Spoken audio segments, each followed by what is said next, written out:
अब वह स्थान सचमुच शाही हो गया।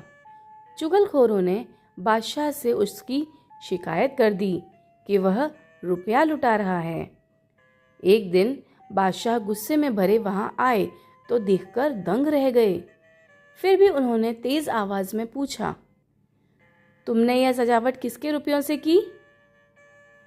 यहीं के रुपयों से हुजूर, कहकर उसने रद्दी लिफाफों की कहानी सुनाई और खजांची से गवाही दिलाई कि सामान खरीदने के बाद बचा हुआ रुपया खजाने में जमा किया गया है।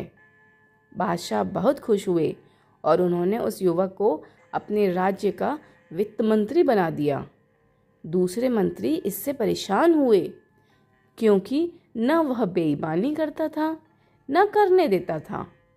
जो भी मंत्री बादशाह के पास जाता, किसी न किसी बहाने उस युवक की शिकायत करता जिससे कि वह बादशाह की नज़रों से गिर जाए।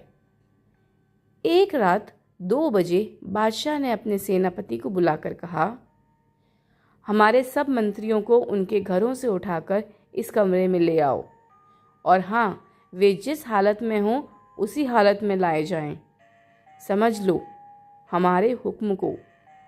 अगर कोई पलंग पर सो रहा हो तो उसे पलंग सहित ज्यों का त्यों यहाँ लाया जाए और कोई कालीन पर बैठा चौपड़ खेल रहा हो तो उसे कालीन समेत लाया जाए।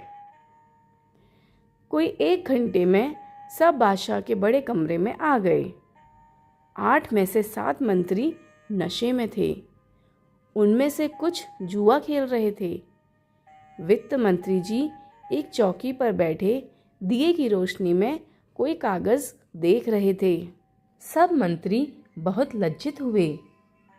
बादशाह ने वित्त मंत्री से पूछा, जनाब, रात के 2 बजे किस कागज में उलझे हुए थे? वित्त मंत्री ने उत्तर दिया, हुजूर, दूर के इलाके से इस साल का जो राजकर आया है उसमें पिछले साल से 1 पैसा कम है, इसलिए बार बार देख रहा था कि जोड़ में भूल है या सचमुच पैसा कम है। बादशाह ने अपनी जेब से 1 पैसा फेंक कर कहा, लो, अब हिसाब ठीक कर दो और जाओ आराम करो।